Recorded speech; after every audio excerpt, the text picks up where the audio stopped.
600 meters of river, 2 cities, 14 years of work. The Brooklyn Bridge will cost $15.5 million and the lives of at least 27 men. How do you anchor a roadway in tidal mud and run it over the busiest harbor in North America? In the summer of 1869, surveyors staked the East River banks for a structure no one has built before. The first long-span suspension bridge framed in steel wire rather than iron. Chief Engineer John Augustus Roebling cites alignments from the Brooklyn ferry slip. A docking boat crushes his foot against a piling. He dies of tetanus 3 weeks later. His son, Washington Roebling, 32 years old, inherits the design, the contracts, and the burden of proving that a span this long can stand. The world will be watching from both banks. Before any tower can rise, the bridge needs ground that does not exist. The riverbed of the East River is silt, gravel, and broken oyster shell, scoured by tides that move at 4 knots.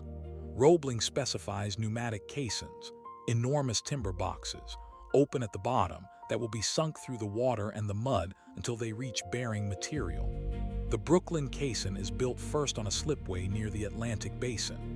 It measures 168 feet long, 102 feet wide, and 9 feet 6 inches tall, framed of yellow pine timbers caulked with oakum and sheathed in iron. Crews work 12-hour shifts cutting joints, driving spikes, and bolting iron plates. When finished, the box weighs 3,000 tons. It is the largest single object ever floated in American waters. In March 1870, tugs nudged the Brooklyn caisson into position between 2 anchored hulks. Granite blocks for the future tower are stacked directly on top, pressing the box downward. Inside, compressed air pumped through iron pipes holds back the river. Men climb in through airlocks and descend to a working chamber lit by gas lamps and calcium flares. They shovel mud, swing picks at boulders, and load buckets that ride up dredging shafts. Pressures climb above 2 atmospheres. When workers ascend too quickly, nitrogen bubbles tear at their joints and spines. Doctors call it caisson disease. Roebling himself collapses inside the Manhattan caisson, paralyzed below the waist. From that day forward, he watches construction through field glasses from a window in Brooklyn Heights, dictating orders his wife Emily delivers to the site each morning. With the caissons grounded 78 feet below high water on the Manhattan side, 44 on the Brooklyn side, they are filled with concrete and become permanent foundations. On top of each, masons begin the towers. The blocks come from Maine, Connecticut, and the Hudson Valley, limestone, granite, and trap rock laid in courses bound with Rosendale natural cement. Each tower will rise 276 feet above the river, taller than any structure in either city except Trinity Church. Twin Gothic arches frame the roadway openings. Steam derricks mounted on the rising masonry lift each stone, some weighing 8 tons, into position. Mortar is mixed in pans below and hauled up in iron buckets. Progress is measured in inches per day. The towers grow through the winters of 1872 and 1873, snow gathering on the unfinished crowns. While the towers climb, 2 anchorages take shape on dry land, one in Brooklyn, one near City Hall in Manhattan. Each is a granite block measuring 129 by 119 feet at the base, rising 90 feet, weighing 60,000 tons. Inside are cast iron anchor plates, each 16 feet across, to which the main cables will eventually be bound. Tunnels run through the masonry so that the cables can pass into open chambers and curve down to the plates. By 1875, the Brooklyn Tower is topped out. The Manhattan Tower follows in 1876.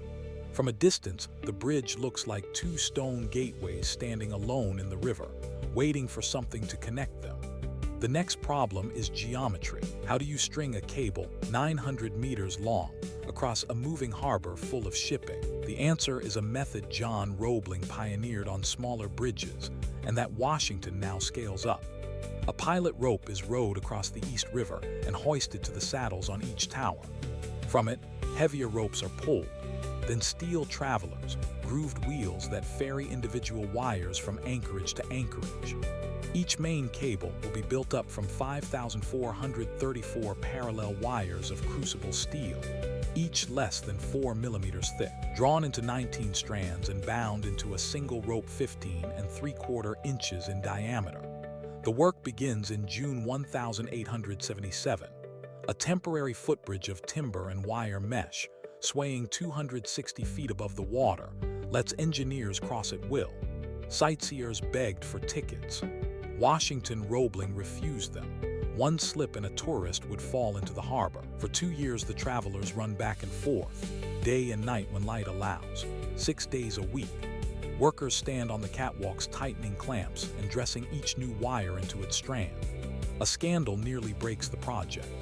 Contractor J. Lloyd Hague substitutes inferior wire that has already failed inspection, smuggling rejected coils into deliveries.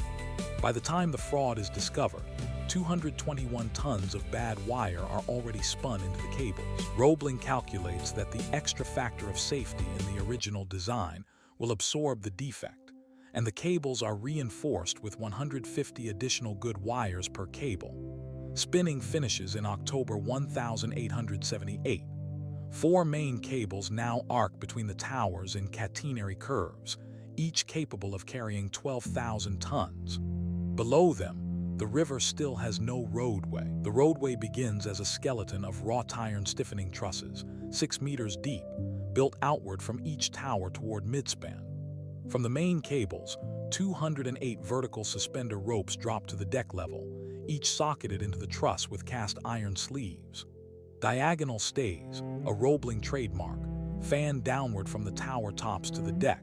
They triangulate the structure against wind and resonance, and they remain even if the suspenders ever fail. Workers ride the trusses out from shore on temporary trolleys, bolting joints over open water.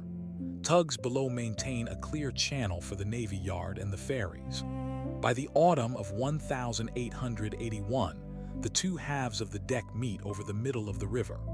The Brooklyn Bridge becomes, for the first time, a continuous structure that you could walk across. 2 more years go to detail work.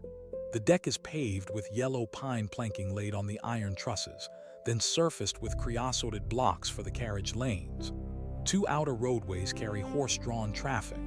2 inner tracks are laid for cable cars that will run from terminals at each anchorage.